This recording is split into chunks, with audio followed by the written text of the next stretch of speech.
Hello, my name is Ellie. I'm a registered dietitian and this video is about food labelling. If you haven't already done so, please watch our other video on the Mid and South East Essex YouTube channel called Healthy Eating with Gestational Diabetes before you start this video. Food labels then.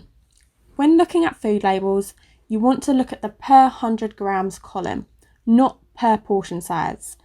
This is because the portion sizes might not be accurate or represent your portion size and can be misleading. So when looking at per 100 grams of any food item, we want to focus on the sugar content of the food.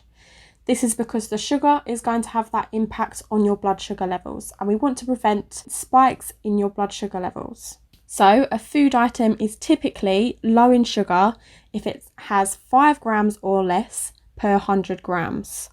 Foods low in sugar are the foods we want to incorporate within the diet and choose more often. A food item typically has a moderate amount of sugar if it has 5.1 to 22.5 grams of sugar per 100 grams. These foods you need to watch out for and try and reduce the amount that you're having to try and control your blood sugar levels. A food item is typically high in sugar if it has more than 22.5 grams of sugar per 100 grams. These foods are important to avoid on the most part to then prevent the high spikes in your blood sugar levels. If a portion is over 100 grams, if it has more than 27 grams of sugar per portion, then this would be high in sugar. We recommend no more than 30 grams of sugar a day, which is why we're looking at these food labels. 1 teaspoon of sugar equals 4 grams of sugar. So we will incorporate this into this video. Throughout this video, I'll be using examples of different brands and different food items. I'm not here to promote or advise you to choose a particular brand. I'm just using the following as examples to analyse food labels. So breakfast cereals. Here we have some crunchy nut cornflakes. As you can see on the nutritional information, there are 2 columns. On the right side, there is a column for the 30 gram portion size. And on the left column is the nutritional information for 100 grams of that food product. This shows us what a 30 gram portion size of crunchy nut cornflakes looks like. Most of us, the average person, will have more than this in one bowl. And this is why we don't want to go by per portion, because most of the time it's not what we're going to be eating. Again, we have an example of a 60 gram portion size, which is more likely to be what the average person will eat. So this is why the per portion size can actually be misleading. When looking at the nutritional information, we want to look at the of which sugars column. So under carbohydrate, it will say of which sugars. And then per 100 grams of that food item, these crunchy nut cornflakes have 35 grams of sugar per 100 grams of crunchy nut cornflakes. That is classed as high because it has more than 22.5 grams of sugar per 100 grams. This is going to increase your blood sugar levels quite quickly, and therefore this is a food that would be better to avoid.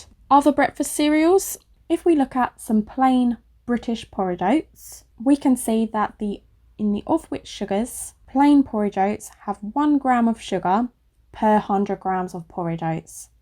This is well into the low category for sugar because it has 5 grams or less per 100 grams of these porridge oats. They would be a good option to have as your breakfast. On the other side, we have some fruit and nut muesli. Now this initially might look like a healthy breakfast option. However, when you look at the carbohydrate of which sugars and per 100 grams of the fruit and nut muesli, it has 25 grams of sugar per 100 grams.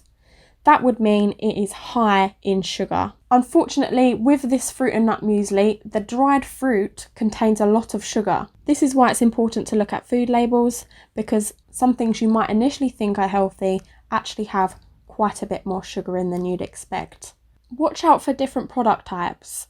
Although plain porridge is usually a very good breakfast to go for, as it's high in fibre and typically low in sugar, there are some product types that can catch you out and they can have more sugar in. For example, these breakfast on the go pots, they can sometimes contain a bit more sugar. So if we look at the nutritional information for this Oats So Simple original porridge oats, The per 100 grams of which sugars has 15 grams of sugar per 100 grams. That would be a medium amount of sugar when looking back to our food label chart. Therefore, this is going to have a bit more of an impact on your sugar levels when compared to the plain porridge oats, where they have 1 gram of sugar per 100 grams. So that's quite a bit of difference between the two products.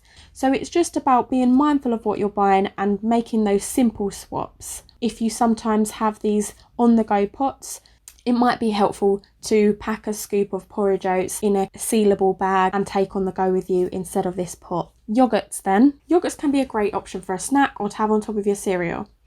Watch out for the ones you choose though, because some can be higher in sugar than others. Sometimes the healthier looking ones are not always better. For example, this Miller Lite has 6.2 grams of sugar per 100 grams. This would be a moderate amount of sugar. However, this is a 160 gram pot and you're most likely to eat the whole pot. That totals to 10 grams of sugar in 1 pot of yogurt, which is the equivalent to 2.5 teaspoons of sugar. When we compare this to some plain Greek yogurt, the nutritional information for this yogurt pot is 3 grams of sugar per 100 grams of the yogurt. So if we was to measure out 160 gram serving size of this yogurt pot, it would equal to about 5 grams of sugar, which is about 1 teaspoon. So that's half the amount of sugar compared to the Miller Lite. So again, it's just about choosing your foods wisely. You can still have yogurt, but just choosing those yogurts that have less sugar in. Nut butters are a great option as they are often low in sugar. This peanut butter has 3.8 grams of sugar per 100 grams, which would be in the low category for sugar. And you're likely to have a smaller serving size than this. So your average serving size would be 15 to 20 grams, which would equal to less than 1 gram of sugar per serving. So that would be a very minimal amount of sugar and a great snack to have. Nut butters can be high in fat, therefore as part of a healthy balanced diet, it's important to monitor your portion sizes too. Drinks. Drinks can really catch you out in terms of their sugar content. It's really important to still check per 100 millilitres of each drink. So if we look at this orange juice, the sugars per 100 grams, there is 8.9 grams of sugar per 100 ml of orange juice. That would be in the medium category for sugar. However, a normal 250 milliliter glass would mean that you're having 22 grams of sugar. That would be 5 teaspoons of sugar. It's going to be absorbed very quickly and is going to really increase your blood sugar levels. The Oasis per 100 milliliters has 4.1 grams of sugar per 100 milliliters. That bottle in itself is 500 millilitres and most likely in one day the average person will drink that. That would equate to 20 grams of sugar. Again, this is about 5 teaspoons of sugar and is going to increase your blood sugar levels. When looking at fizzy drinks, we'll compare regular Coke and Diet Coke. In this bottle of regular Coke, it has 10.6 grams of sugar per 100 ml. That is a medium sugar content. However, this bottle is 500 millilitres and the average person is likely to drink the whole bottle in one day. This would equate to a staggering 53 grams of sugar, which is 13 teaspoons of sugar. When looking at Diet Coke has 0 grams of sugar per 100 ml, therefore 0 grams of sugar for the whole bottle. As a result, diet fizzy drinks are a preferred choice over regular fizzy drinks. Do bear in mind though that we recommend no more than 200 milligrams of caffeine per day during pregnancy. Therefore, it's important to limit fizzy drinks, including diet fizzy drinks. 2 Diet Coke bottles would equate to your total daily limit of caffeine, without including things like coffee or tea. Here are some examples of some sugar-free drinks that would be really good to opt for and will have no effect on your blood sugar levels. Here we have some sugar-free squash. It says 0 grams of sugar per 100 millilitres. And the sugar-free flavoured water also has 0 grams of sugar per 100 millilitres. These are quite sweet tasting, therefore if you have a sweet urge, they can be a really good option to go for, and they contain no sugar whatsoever. Top tips. Opt for low sugar foods and drinks to help control your blood sugar levels. Make small and practical swaps. Check food labels and check the per 100 grams. Monitor your portion sizes and weigh your food if it helps you.